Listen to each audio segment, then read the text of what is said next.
सावधान हो जाऊं, यहां कुछ नहीं, सबसे राग त्याग करके एकमात्र प्रियालाल के चरणों में आसक्त हो जाऊं। बातें बनाना बहुत आता है, लेकिन हृदय को समझाना बहुत कठिन है। अगर आप सकाम की हठ लिए रहेंगे, वो पूर्ण नहीं होगा, जबकि वो महामंगल विधान है पूर्ण ना होना। पर आपके हृदय में उत्साहहीनता आ जाएगी, भजन में अविश्वास होने लगेगा कि मेरी ये कामना थी, प्रभु ने पूर्ण नहीं की। लेकिन नाम चल रहा, फिर ये अनुकूलता प्रतिकूलता राग द्वेष की फांसी आपको फांस नहीं सकती, आपके अंदर संस्कार नहीं पैदा कर सकती। 5 मिनट काफी है अगर चित्त को समाहित। अरे एक बार जिन नाम ली हित सो होए अति दीन, ताको संग न छाड़हि ध्रुव अपनो कर लीन।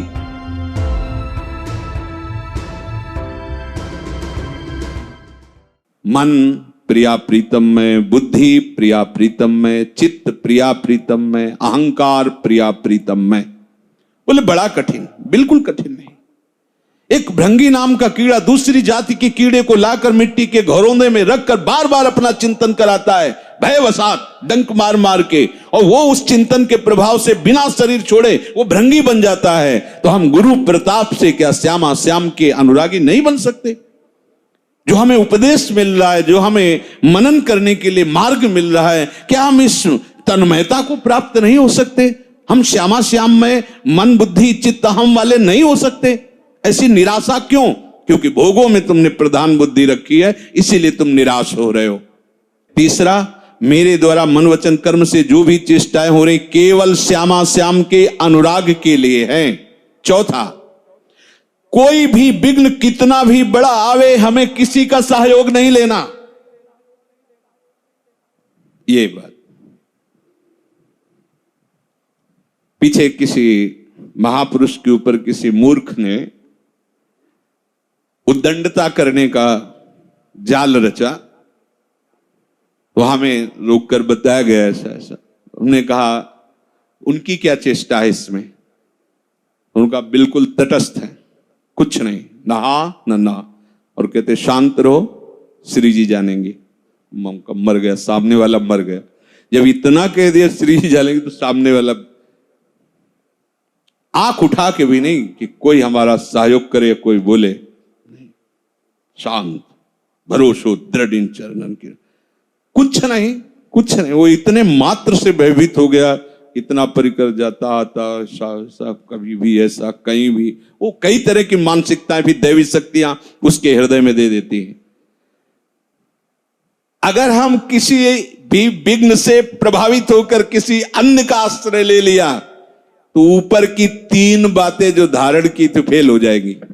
ये चौथी बात, बड़े से बड़े विघ्न में अपने इष्ट देव के सिवाय किसी और का भरोसा नहीं आना चाहिए।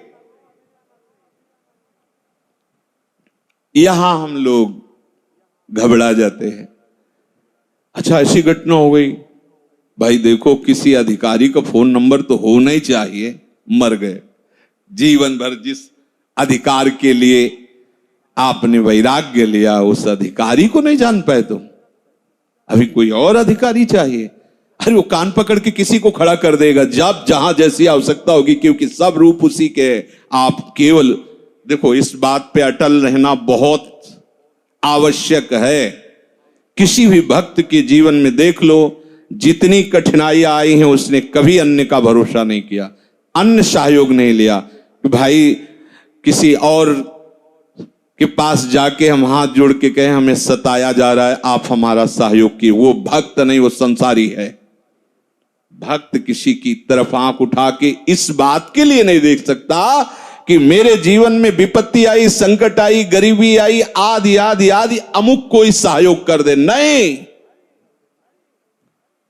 तब आराध्य देव विवश होकर के इस निष्ठा से उसके हृदय को ही अपना घर बना लेते।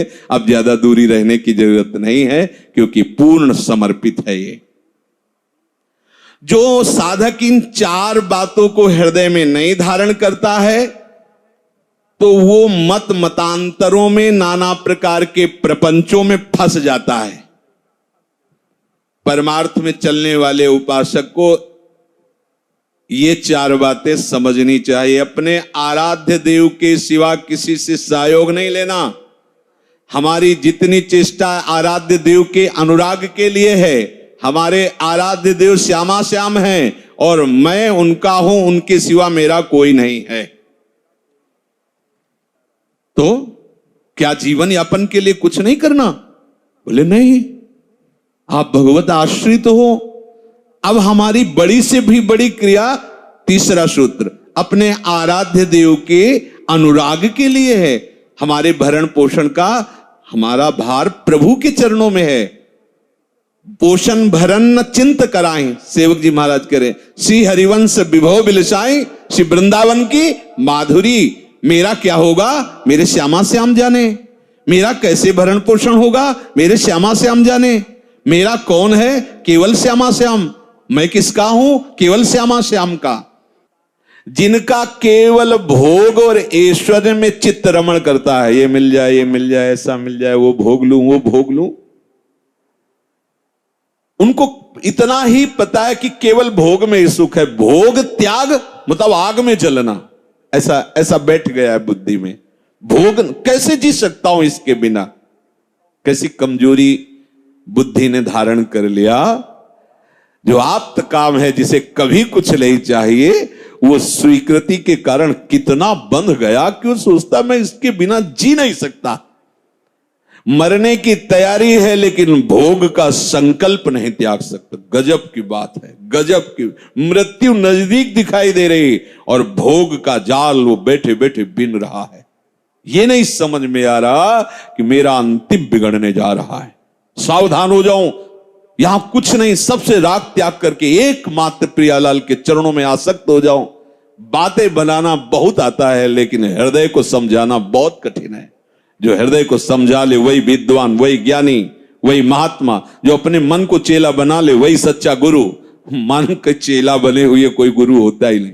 जो मन का चेला है वो कभी गुरु नहीं बन सकता। वही गुरु विश्व गुरु है, वही जगत गुरु है जो अपने मन को चेला बना ले, जैसे जहां चाहे वैसे स्थापित कर दे उसे, तभी माना जाता है समर्थ महात्मा। प्रभु कह रहे हैं कि ये जो भोगों में, ऐश्वर्य में, दिखाऊ शास्त्र की वाणी में अपने चित्त को समर्पित कर दिए हैं, अर्थात उनका चित्त खींच गया है, वो इतने आसक्त हो जाते हैं कि उनके हृदय में इतना बल ही नहीं रहता कि वो निश्चय कर सके कि मैं भगवत प्राप्ति कर सकूंगा। नहीं कर सकते। भगवत प्राप्ति का संकल्प भी नहीं कर सकते हैं। बोले उनकी बुद्धि अपहृत हो गई, उनका चित्त अपहृत हो गया है। असली ध्येय हर शरीरधारी का विश्राम स्थान प्रभु के चरणारविंद है। ये व्यवसायत्मिका बुद्धि उन लोगों में होती ही नहीं। व्यवसायत्मिका मतलब एक निश्चय वाली। भोग जो भोग चुके हैं वो तृष्णा, भोग जो भोगे जा सकते हैं वो कामना, भोगों को जो सुन करके भोगने की इच्छा, इसी संस्कार में बुद्धि मलिन होकर भटकती रहती है। देख लो, अगर कोई विद्या आ गई, कोई कला आ गई, कोई गुण आ गया, मैं विद्वान हूं, मैं कलाकार हूं, मैं जानकार हूं, इस अभिमान जन्य सुख का वो भोग करता रहता है। परम दयालु कृपालु प्रभु ने इस मनुष्य शरीर में ही एक ऐसी विलक्षण शक्ति दी है जिसका नाम है विवेक, जिससे वो सुख दुख आदि द्वंद्वों से ऊपर उठ जाता है, अपना उद्धार कर लेता है। सतरति सतरति सा लोकांतारयति, सबकी सेवा करके वो प्रभु को वश में कर लेता है। इस विवेक के द्वारा मनुष्य शरीर की सार्थकता सिद्ध कर देता है वो जो विवेकवान होता है। जो विवेक शक्ति का अनादर करते हैं, केवल भोगों में लगे हुए हैं, संग्रह में लगे हुए हैं, उनमें और पशु पक्षी में बिल्कुल भेद नहीं है। मतलब एक शब्द में कह सकते हैं कि वो पशु हैं जो भजन न करके, भगवद आश्रय न लेकर केवल भोग और ऐश्वर्य में ही लगे हुए। ऐश्वर्य का संग्रह, भोगों का भोगना। पशु पक्षी तो भोग योनि हैं, उनके सामने कोई कर्तव्य का प्रश्न ही नहीं उठता। मनुष्य जन्म तो केवल अपने कर्तव्य का पालन करने के लिए मिला है और हमारा एक ही कर्तव्य है कि हम अपना उद्धार कर लें। ये जन्म आखिरी हो और हम प्रिया प्रीतम के समीप पहुंच जाएं। जो कुछ भी अनुकूल प्रतिकूल परिस्थिति आवे उसको भोगना मत, उसको साधन सामग्री बना लेना। खूब अनुकूलता आ रही है तो दूसरों को बांट दो। सुख देवे को चावचित सब सोहित निष्काम। दूसरों को सुख पहुंचाओ अनुकूल परिस्थिति में, और जब प्रतिकूल परिस्थिति आई तो शोक मग्न मत हो, समिट जाओ और हृदय में अपने आराध्य देव की तन्मयता को प्राप्त हो जाओ। बाहरी प्रतिकूल प्रहार तुम्हारा कुछ नहीं बिगाड़ पाएगा। भोग और संग्रह की रुचि को रखते हुए कभी कोई भगवत प्राप्ति नहीं कर सका है। प्रभु की प्राप्ति की तो बात दूर रही, उसमें प्राप्ति का निश्चय नहीं हो सकता है जो केवल भोग और ऐश्वर्य में लगा हुआ है। भोगों की जब तक रुचि है, भोग संग्रह की जब तक वृत्ति है, मान बड़ाई आराम अच्छा लगता है, तब तक कोई ये निश्चय ही नहीं कर सकता कि मुझे भगवत प्राप्ति करनी है, क्योंकि उसका अंतःकरण भोगों के द्वारा हरण कर लिया गया है। अब उसमें वो शक्ति जो निश्चय करने की थी वो भोग और ऐश्वर्य में बह गई है। अर्जित करो शीघ्राति शीघ्र, नाम बल के द्वारा वो पुनः शक्ति हृदय में धारण करो कि अब हमें भोग ऐश्वर्य में नहीं जाना। भोग तो प्रियाजू का लगता है, ऐश्वर्य प्रियाजू का है। हम उनकी चरण सेवा का सुख लेते हैं, हम उच्छिष्ट भोक्ता हैं, प्रियालाल का उच्छिष्ट प्रसादी। हम नामामृत का पान करने वाले, लीलामृत का पान करने वाले, धामामृत का पान करने वाले उपासक हैं। हृदय में ऐसा निश्चय करो। भक्त उपासक उसी को कहते हैं जिसमें भजन की भूख प्रतिपल बढ़ती जाए। ये सुना जो भगवत प्राप्ति का निश्चय भी नहीं कर सकते। तो जो भक्तजन है, जैसे भोगी पुरुष में प्रतिपल भोगने की नई नई रुचि, भोगों के संग्रह करने की नई नई अटकल, ऐसा करें तो ये भोग मिल जाएगा, ऐसा करें तो ये संपत्ति मिल जाएगी, ऐसे ही भक्त में भजन के लिए नई नई रुचि होती है। ऐसे लीला गायन करें, ऐसे श्रृंगार करें, ऐसे नाम जप करें। उपांशु मानसिक देख रहे हैं कि नस नस में राधा नाम दौड़ रहा है, जो रक्त संचार हो रहा है वो भी बोल रहा है राधा राधा राधा। हमारा हृदय धड़क रहा है वो भी बोल रहा है राधा राधा राधा।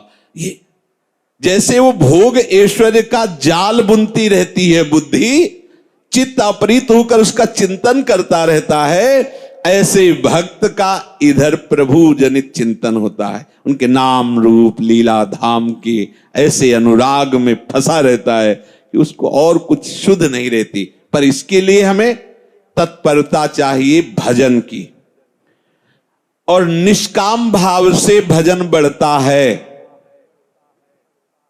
निष्काम भाव पीछे कई बार चर्चा की कि यदि कोई सकामता भी हो तो प्रभु के चरणों में निवेदन कर दो, छोड़ दो उनके ऊपर, वो जैसा चाहेंगे वैसा करेंगे, आप भजन करो। अगर आप सकाम की हठ लिए रहेंगे वो पूर्ण नहीं होगा, जबकि वो महामंगल विधान है पूर्ण ना होना, पर आपके हृदय में उत्साहहीनता आ जाएगी, भजन में अविश्वास होने लगेगा कि मेरी ये कामना थी प्रभु ने पूर्ण नहीं की, यद्यपि पूर्ण हो जाती तो अमंगल हो जाता, इसीलिए मंगल भवन सर्वज्ञ प्रभु ने पूर्ण नहीं होने दिया। इसीलिए यदि कामना करो भी तो प्रभु के चरणों में समर्पित कर दो, और जो वो विधान करे उसमें राजी हो जाओ। यद्यपि कामना करने की जरूरत ही नहीं है, हमारे प्रभु वात्सल्य समुद्र, उनको पता है किस समय क्या देना है। योगक्षेमम वहाम्यहम्, प्राप्ति की रक्षा करना और अप्राप्ति की प्राप्ति कराना ये प्रभु का विषय। हम तो केवल खूब भजन करें डट के, श्वास श्वास में प्रभु का ऐसे नाम बसा लें कि किसी भी घटना परिस्थिति में हम हो लेकिन नाम न छूटे। पकड़ो बात, किसी भी घटना परिस्थिति, क्या हो गया, कैसी बात हो गई, लड़ाई झगड़ा राग द्वेष, कोई ऐसी भी परिस्थिति, नाम न छूटे। चाहे सत्संग में बैठा हो, चाहे मंदिर में खड़ा हो, जिसका भोग ऐश्वर्य प्रधान चित्त होता है वो उसी का चिंतन करता रहता है। ऐसे तुम भगवत प्रधान चित्त वाले बनो, चाहे जैसी परिस्थिति हो, अपने प्यारे का नाम न छूटने पावे। कल किसी ने प्रश्न किया था कि गुरु का चिंतन और भी भागवतिक चिंतन और नाम नहीं चल रहा तो क्या ये भजन नहीं है क्या? हम प्रारंभिक अवस्था में इस बात को ज्यादा महत्व नहीं देते। आप शायद ये बात न समझे, पर ये जीवन उसी मार्ग में चला है बहुत काल तक, इसलिए अनुभव की बात कहते हैं। ये थोड़ी देर तो चिंतन में माना कि गुरु का चिंतन या कोई शास्त्रीय सिद्धांत का चिंतन या कोई सेवा का चिंतन, थोड़ी देर, इसके बाद ये तुरंत विषयों में ले जाता है। आप जब ये चला जाएगा, सावधान है, तब आप जान पाएंगे। अगर आप ये विषयों में गया और आप उसमें थोड़ा भी सुखी हुए तो संस्कार बन गया, छाप लग गई। थोड़ा भी आप दुखी होकर प्रतिकूल चिंतन किए तो द्वेषात्मक संस्कार लग गया। हमारे हृदय को बेदाग नहीं छोड़ेगा, चाहे राग का चिंतन हो चाहे द्वेष का चिंतन हो। अब क्या हम इसी राग द्वेष के चिंतन में ही फंसे रहे? तो ये कमी कैसे हो गई? बोले वो नाम नहीं चल रहा था। तो बोले नाम चलते हुए तो भी राग द्वेषात्मक चिंतन होता है, तो नाम की यही महिमा, वो संस्कार नहीं बनने देगा। सूक्ष्म बात समझिए। और चिंतन तो प्रवाह में चल रहा है, उसमें सुखी दुखी हो रहे हो, वो संस्कार बन रहे हैं। लेकिन नाम चल रहा, फिर ये अनुकूलता प्रतिकूलता राग द्वेष की फांसी आपको फांस नहीं सकती, आपके अंदर संस्कार नहीं पैदा कर सकती। जितना ये रचता जाएगा उतना वो डिलीट करता जाएगा और आपको उससे ऊपर उठाता जाएगा। कोई भी दोष दुख ऐसी स्थिति कि आपको स्पर्श ना कर सके। इसलिए सबसे प्रार्थना है, जब तक मुरारी पादार्पित चित्तवृत्ति ना हो जाए तब तक आप सावधान रहें। चाहे किसी का भी चिंतन हो रहा हो, लेकिन नाम न छूटने पावे। चित्त का काम है चिंतन करना और जबान का काम है नाम जपना। यहां हिलाते रहो जिभ्या धीरे धीरे, राधा राधा राधा राधा, ओठ भले बंद रहे और धीरे धीरे। प्रारंभिक में सिद्ध बनने की कोशिश मत करो कि मेरे मन में चलता है, ये तुमसे ज्यादा सिद्ध है मन। ऐसी जगह खड़ा कर देगा कि आपको संकल्प करके भोगों में फिर गिरना पड़ेगा। ये सब हृदय की बात कहते हैं, इसमें किसी की दलील नहीं काम करेगी, क्योंकि तुम्हारी 10-5 वर्ष की दलील होगी। यहां पूरे जीवन की चाल देख रहे हैं इसकी। बहुत बहुत बहुत बड़ी लड़ाई है, हर समय सावधान। अगर हमें कोई बराबर बल दे सकता है तो केवल नाम दे सकता है। इसलिए नाम जब छूटे ऐसी कोई गुंजाइश मत रखो, चाहे वो सेवा हो चाहे वो कोई भी आराधन बात हो। मधुर मधुर नाम चलता रहे। बिल्कुल पक्की मानना, इसमें तर्क की जरूरत नहीं, खूब अनुभव की बात है। ये सब कुछ चिंतन करते हुए जीवित रहेगा मन, लेकिन नाम चला तो ये जीवित नहीं रहेगा, मारा जाएगा ये। इसीलिए देख लो आप सब, अधिक से अधिक ये कतराता है नाम से। हम सब कुछ करने के लिए उत्साह रख सकते हैं, लेकिन नाम के लिए कांपता है मन, और जहां बैठो तो जलन शुरू हो जाती, क्योंकि सीधे नाम उसको मारता है, मन को मारता है सीधे। इसलिए भक्त वही है जो किसी भी अवस्था में नाम को न छोड़े। बात को पकड़ लीजिए। उसे और किसी सद्गुण उपार्जन करने के लिए अलग से उद्योग करने की बिल्कुल आवश्यकता नहीं है। नाम सुमिरन ही समस्त सद्गुणों को प्रकाशित कर लेगा। उल्टा नाम जपत जग जाना, बाल्मीक भय ब्रह्म समाना। हो कैसे आचरण और कैसी स्थिति, ये नाम की अपार महिमा। कोई भी सद्गुण प्रभु को अधीन नहीं कर सकता, क्योंकि प्रभु सद्गुण के समुद्र हैं। और सुमिर पवन सुत पावन नामो, अपने बस करी राखे रामो।